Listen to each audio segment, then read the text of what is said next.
ऊस उत्पादक शेतकऱ्यांसाठी सरकारने एक महत्वाचा निर्णय घेतलेला आहे. उशिरा का असेना सरकारला हे शांतपण सुचलेलं आहे, मात्र त्याची अंमलबजावणी कशी होते हे पाहणं खूप महत्वाचं असणार आहे. कारण साखर कारखान्यावरचे जे सगळे काटे आहेत, जे वजन काटे आहेत, ते एका सर्व्हरद्वारे सरकारी प्रणालीला जोडण्यासंदर्भातले आदेश आहेत दिले आहेत आणि या सगळ्या संदर्भात बोलण्यासाठी रावशेठ यांनी या संदर्भातला पाठपुरावा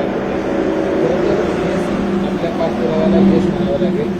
सरकारनं उशिरा का असेना पण या संदर्भातला निर्णय घेतला आणि हे सगळे काटे आहेत ते आता सरकारी प्रणालीला जोडले जाणार आहेत. नाही, ही मागणी गेल्या अनेक दिवसापासूनची आमची, त्यासाठी पाठपुरावा करत आलो आम्ही आणि मला मुख्यमंत्र्यांच्यावर बैठका दिल्या, पण याच्याबद्दल फक्त चर्चाच होत होती.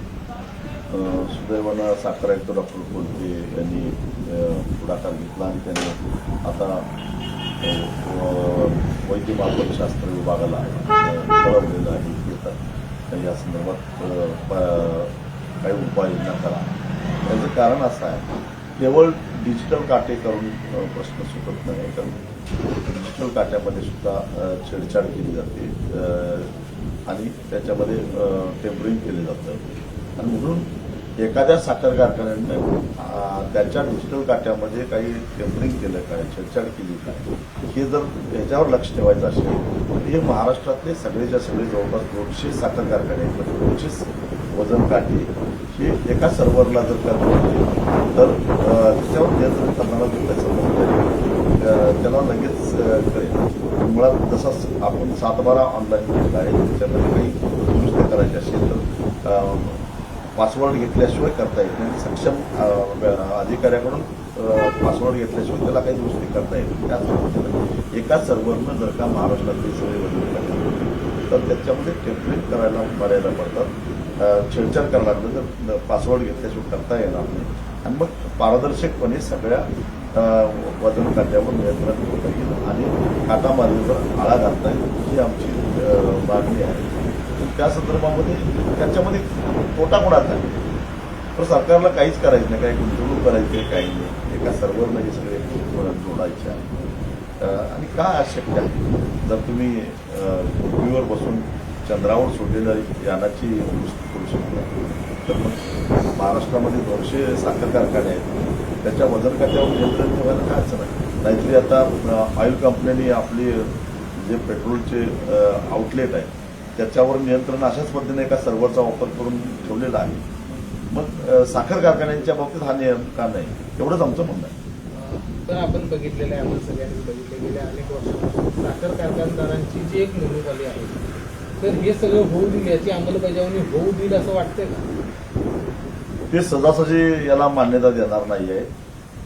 यापूर्वी काही वजन माप शास्त्र विभागाच्या महासंचालकांनी 1-2 संचालकांनी प्रयत्न केला होता, तात्काळ त्यांच्या बदल्या झालेल्या आहेत. तेव्हा विषय तसा हार्ड आहे, परंतु ते करावं लागेल. नाही केलं तर मी आता कोर्टात जाण्याचा रस्ता सुद्धा जायचं, कोर्टात जाईल. मी आता गप्प बसणार.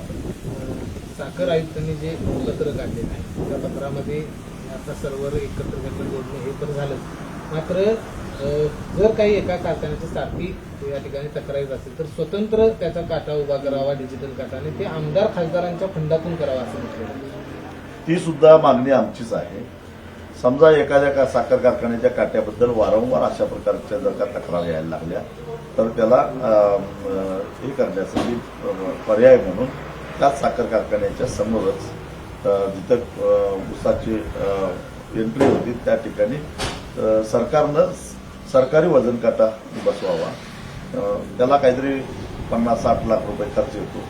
तो खर्च एकतर स्थानिक विकास निधीतून विधानसभा सदस्य किंवा विधान परिषद सदस्य किंवा लोकसभा सदस्य यांच्या स्थानिक विकास निधीतून तो करता येतो आणि ती सुद्धा दुरुस्ती मी जेव्हा खासदार होतो तेव्हा त्यावेळचे पंतप्रधान मनमोहन सिंग त्यांना भेटून विनंती करून केली होती आणि त्यांना शेतकऱ्यांची अडचण समजल्यानंतर त्यानं खास बाब म्हणून त्याला परवानगी दिली होती. त्यामुळे त्यातून हा निधी करणं शक्य आहे. त्याचबरोबर जिल्हा नियोजन मंडळातून सुद्धा याच्यासाठी निधी उभा करणं शक्य आहे. त्यामुळे पैशाचा काय फारसा अडचण नाही. 50-60 लाख रुपये सरकार काहीही करू शकतं. पण त्यामुळे जर का त्या साखर कारखान्याला दररोज 5-10 हजार टन ऊस येत असेल आणि तो बिनचूक वजन होत असेल तर एवढी गुंतवणूक सरकारनं करायलाच पाहिजे. त्याच्याबद्दल सरकारनं काहीतरी चार्ज लावावा. एक खेप वजन केली 10 रुपये 20 रुपये घ्यावं शेतकऱ्याकडनं, काय आमची हरकत नाही. पण आपण बघितलं की हे सगळे साखर कारखाने हे लोकप्रतिनिधींचेच आहेत, आमदार खासदारांचेच आहेत, तर ते स्वतः बसवतील का आपल्या साखर कारखान्यावर आपल्याच निधीतून एखादा असा स्वतंत्र डिजिटल काटा? शेत बिचारा आहे, कुंपण बल्लंड आहे आणि त्यामुळे कुंपण शेत खायला लागलं ही जरी वस्तुस्थिती असली तरी आता शेताना उठाव केलेला आहे आणि त्यामुळं कुंपणाला आता थांबावं लागेल, नाहीतर मग कुंपणाचा चुराडा करू ही कुंपणालाही ध्यानात ठेवावं. शेवटचा एकच प्रश्न की काटेमारीवरती जरी काही नियंत्रण आलं तरी उताराचा प्रश्न, उतारामध्ये देखील हा देखील खूप मोठा प्रश्न आहे की उतारामध्ये देखील हे काहीतरी घोळ करू शकतात. 100% उतारावर सुद्धा रिकव्हरी चोरली जाते. सरळ रिकव्हरी चोरली जाते. 1% रिकव्हरी चोरणं म्हणजे 10 किलो साखर चोरणं. 10 किलो साखरेच्या आजचा बाजारभाव 380 रुपये झाला. म्हणजे 1% रिकव्हरी जरी चोरली तर एका टनापटक्यात 380 रुपयेची चोरी होते. आणि हा सगळा काळा पैसा आहे, लक्षात ठेवा. हा काळा पैसा राजकारणामध्ये वापरला जातो. अन्य स्वतःच्या स्वार्थासाठी कारखान्याची मॅनेजमेंट वापरत असतात. तेव्हा यावर जर का नियंत्रण करणं काय अवघड आहे अशातला भाग नाही. त्याला सुद्धा जर का योग्य पद्धतीनं हे केलं किंवा क्रॉस चेक केलं, येणारी वाहनं त्याचा सॅम्पल सर्व्हे घेतला आणि त्यातून किती रिकव्हरी लागली हे जर तपासलं तर या रिकव्हरी चोरीवर सुद्धा आळा बसू शकतो. धन्यवाद. तर आपण बघितलं की गेल्या अनेक वर्षांपासूनच्या मागणीनंतर आता सरकारला कुठेतरी जाग आलेली आहे आणि साखर आयुक्तांनी या संदर्भातलं पत्र काढलेलं आहे. मात्र त्याची अंमलबजावणी होणं ही खूप महत्वाची आहे. जर याची अंमलबजावणी झाली नाही तर याच्या विरोधात आम्ही कोर्टात देखील जाऊ असा इशारा रावशेट यांनी दिला आहे. विजय केसरकर, एबीपी माझा, कोल्हापूर. एबीपी माझा, उघडा डोळे बघा नीट.